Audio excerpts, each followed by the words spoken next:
Hello, I'm Richard Kennedy with James Corner Field Operations. On behalf of the field operations team, we are very excited to be at this point and to be sharing our ideas for a more resilient Bay Area.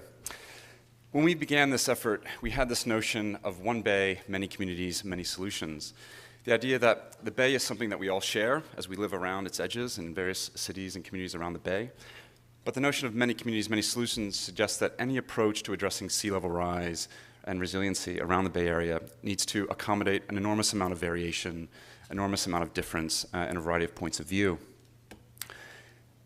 Over the past 2 months, we've been touring sites around the Bay with many of you, visiting over 50 sites around the North, South, East, and West Bays.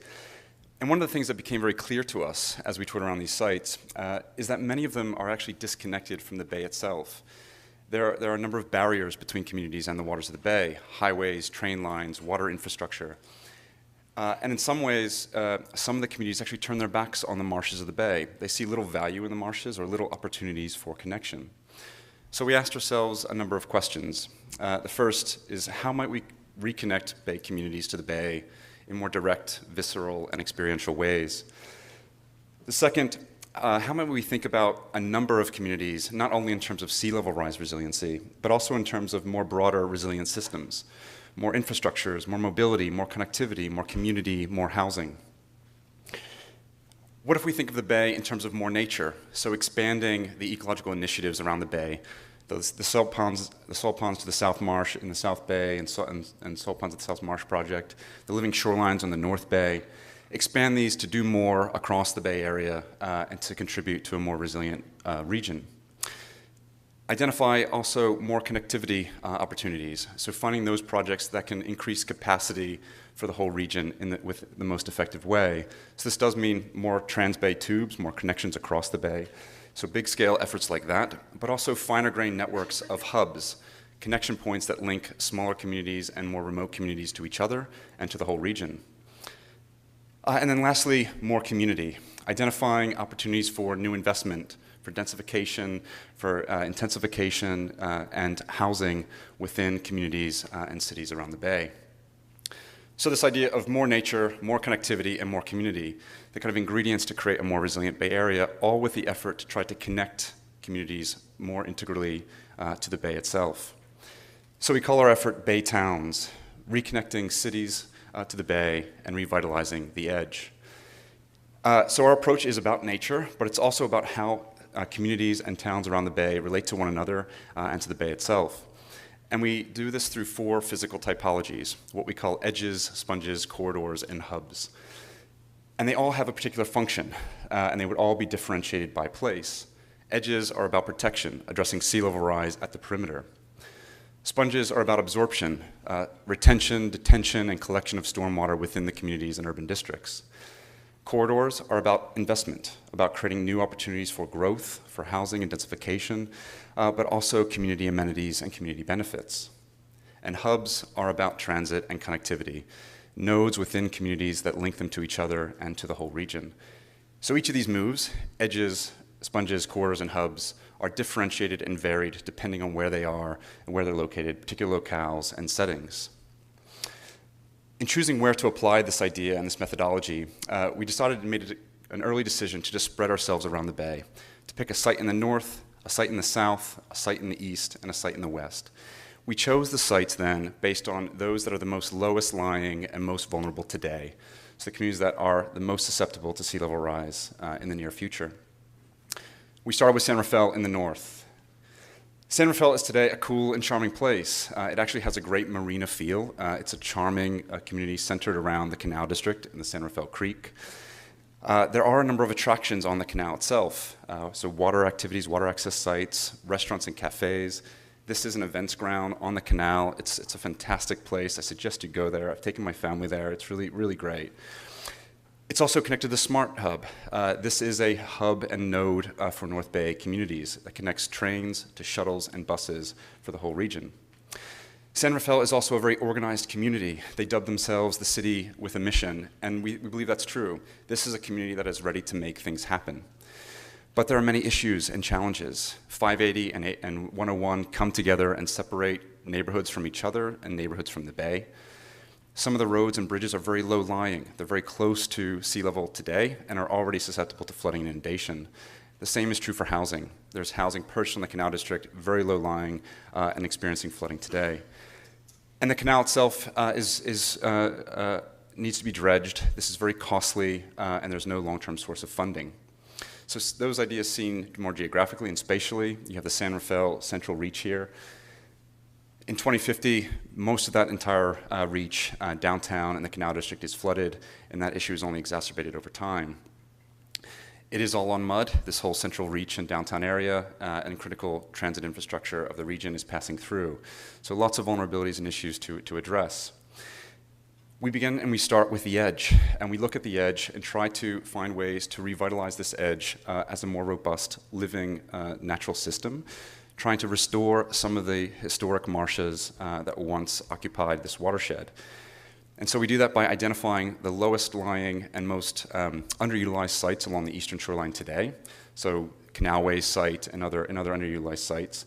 Those become areas that the future bay will be able to be let in and migrate inward. So setting up sites that are open space and parks today that become the future marshlands and edge habitats. We also expand the Living Shorelines projects and all the experiments there, not only to build up subtidal habitat, but also to trap sediment that's moving in the region and help to build up mud for even more protection over the long term. So a much thicker and more ecologically robust edge. Inland, within the Canal District, we propose a mosaic of sponges.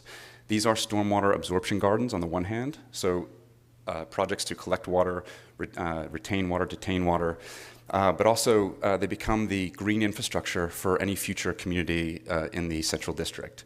The parks, the green spaces, the sport fields that are serving dual function of collecting water, reducing impacts of flooding, but are also the community amenities for the people of San Rafael.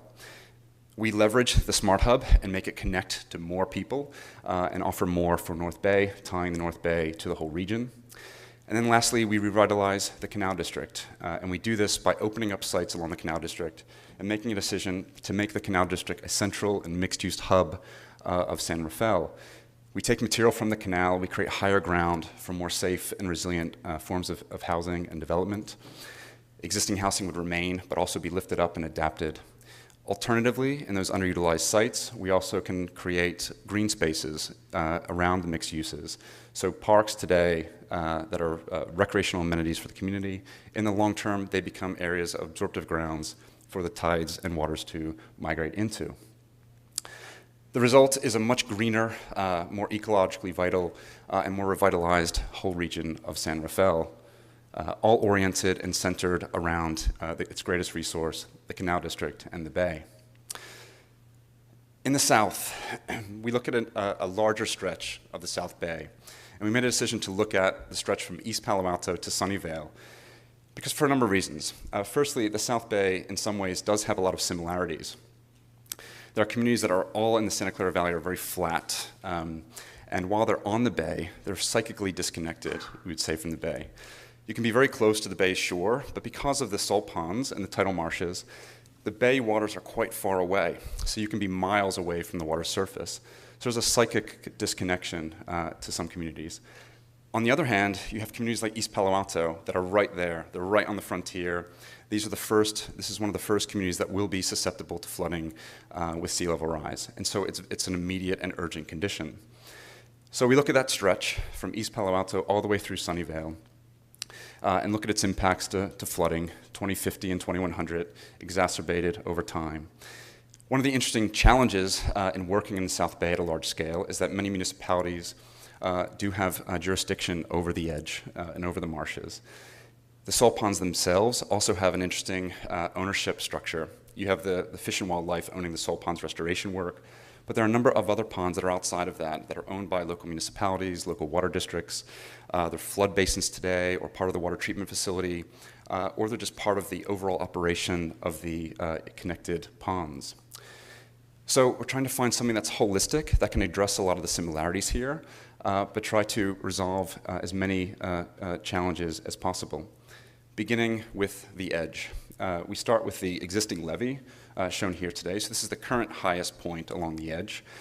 And we modify that. We find ways of opening that up, widening it at the intersections with the creeks to create what we call micro deltas, intersections where the creeks meet the bay, create more fluvial and intertidal conditions. The creeks themselves are also widened out and softened. This is a concept that's already in place by the San Francisco Creek Joint Powers Authority. They are developing innovative ideas about widening, softening the creek within Palo Alto. We take that model and multiply it through the creeks around South Bay, soften the shores and edges, to slow down water, create opportunities for detention, retention, and ecology. But these also become the trails and parks that connect the towns of South Bay to the bay itself. We then identify the ponds that are not a part of the salt ponds restoration effort, and we begin to adapt those in the near future. So today, they're open water surfaces. In the near future, these could become part of the Bay Trail and Water Trails program. They could offer more excitement, more uses for more people.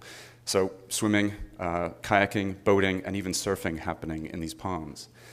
In the long term, those inland ponds become the areas that the tidal marshes migrate into. So as waters rise, those are built up in higher elevation and providing that future protection. And then lastly, we identify sites along the transit corridors of 101 and the rail lines, and those become areas for more housing to help solve issues around growth and capacity in the South Bay. So the result is a much more connected and unified series of communities in South Bay that are all more integrally connected to the water and experience of the bay. On the east, Oakland and Alameda. Oakland and Alameda are the urban core of the East Bay. And what's amazing is that there's over 170 communities in the two cities today. And they're all disconnected from one another by infrastructure. 980, 880, 580, 24, Amtrak, all separate communities from each other, communities from the bay. So any effort to address resiliency in the East Bay needs to look at the role that infrastructure plays in terms of what it offers, but also the liabilities that it creates in terms of health and access to resources and amenities. The diversity of communities is also something to leverage, that while we're thinking and working at a very big scale, we're going to try to increase and maintain that richness and diversity. The waterfront is a project that it's so obvious that it should be a destination for more people within the East Bay. It has one of the most fantastic skylines in the world, looking at San Francisco and the Golden Gate, and that could be leveraged. But there are a number of challenges. 880 is in the way, and it's a major psychic divide between downtown and the waterfront. The same is true for 980. 980 is a big cleft between West Oakland and downtown. The seawall is also old and not seismically stable. It needs to be retrofit to protect future investments and communities living inland of the seawall. So seen geographically, you have Oakland, Alameda today. Over time, the west end of Alameda and West Oakland are extremely susceptible to flooding. And you have critical highway infrastructure coming through the region. So our approach is to look at creating greater connectivity between the two cities. And we start with perhaps our most significant move, and this is to propose a new Transbay Tube. This is a center point of our proposal, but it's also a center point of the state rail plan for this year, connecting two of the most critical urban centers of the region to one another. And we do this through the 980 corridor. We take what is a very inefficient corridor today, the sunken bowl shown here. We cap over that. We reorganize laneways and add the train lines within the corridor. We cap over that to create new parklands and green spaces that connect West Oakland to downtown, and also open up opportunities for air rights development in the forms of new housing and new amenities. Seen today, that cleft, that divide of 980, a major psychic divide between West Oakland and downtown, capped over to create new, healthier, greener spaces, greener amenities, but also the opportunity for more housing that over time is a way for Oakland and Alameda to grow. We do the same thing with 880 and Amtrak. We take those infrastructures and we sink them down. We take 880, put it below grade in tunnels, creating continuous at-grade boulevards. This seems radical, and it seems like a big move, but we're doing the exact same thing in Seattle's waterfront today, taking down the viaduct along the waterfront and making a strong connection between downtown Seattle and the Sound. We do the same thing with Amtrak. We take that barrier and drop it down, creating continuous at-grade boulevards. So what is now today an unsafe, inaccessible, and disconnected waterfront is made much more accessible, much more linked, much more green, and much more open to more people. Lastly, we look at the edge and develop a seismically resistant seawall that does more. It can be ecologically rich, it can incorporate habitat and marshlands, but it can also become more pedestrianized and offering more experiences of the bayfront. The result is more connected. Oakland and Alameda, they're connected to each other and they're connected to the whole region, but they're also greener, more healthy, and more vibrant and more accessible throughout. Lastly, on the west, San Francisco Mission Creek. Mission Creek is one of the lowest lying areas of San Francisco. It is a historic creek, and again, one of the lowest lying areas of the city. A lot of investment has happened there in the past decade or more, but there's still more to be done. It is not yet complete and is not yet protected from sea level rise. This is an image of the existing houseboat community on Mission Creek. We show this for two reasons. One, the idea is that we're showing big scale moves here, and any work that would happen in the future would have to involve stakeholders and community members like the houseboat community on Mission Creek, and to make sure that it's more rich and thoughtful and nuanced to their particular issues and needs. But also I show this image because it suggests a character and a richness that any future project at Mission Creek might leverage to build in something that is really specific and nuanced to the place. It's quite an eccentric and idiosyncratic thing to really leverage. And similarly, the recreational uses of the creek are something to leverage as well. The idea of having a linear recreational water body at the center of San Francisco is something to maximize and leverage and make available to more people. But there are issues. 280 and Caltrain separate Mission Bay, Mission Creek from the rest of the eastern neighborhoods and from SOMA. There's also a CSO that dumps into the creek, and there are more innovative ways of dealing with wastewater in cities, and perhaps this could become a pilot or case study to address that. There are shelves of habitat within Mission Creek, but these are vulnerable and susceptible to flooding and inundation. So our effort is to address sea level rise first and find quick ways of doing that, but to also protect infrastructure and create opportunities for more access to the waterfront for more people. The first move is to bring the tube across from the East Bay, connect the train line into Mission Creek, into the Caltrain station, and then northward to the Transbay Transit Center, connecting San Francisco to the East Bay, increasing the capacity of the rail system of the region significantly. That creates an opportunity to adapt the edges of Mission Creek, to create higher ground using that material, lift up the edges, create more ecologically rich infrastructure along the creek, but also higher grounds of amenities and park spaces that the whole region can enjoy. So higher performing edges, greener, richer, more ecologically vital, but also increasing the character of Mission Creek that exists today, leveraging this diverse idea of living on the water. And lastly, we identify those areas for investment where we're opening up opportunities for development and for new housing. For example, looking at the 280 corridor as well as the Caltrain corridor, and just finding ways to open them up and create more air rights opportunities, development opportunities to accommodate future growth of the city.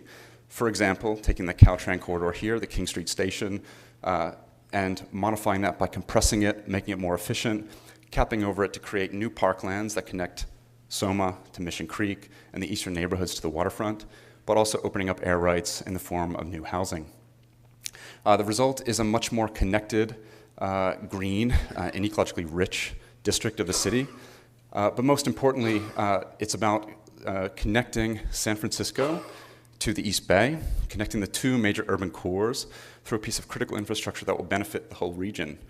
So connecting towns together and connecting them all more vividly, more directly, and more experientially to the Bay. Thank you.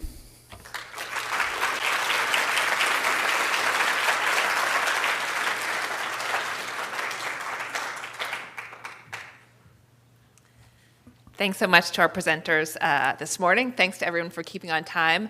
So we're going to break for lunch now. We're going to have some time for eating and mingling, and then We're going to get together in about a half hour or so. We've been joined by Hank Ovink, our juror and important person in Rebuild by Design and lots of other things as well. Anyway, we'll hear from Hank a little bit to open up our afternoon session. Thank you.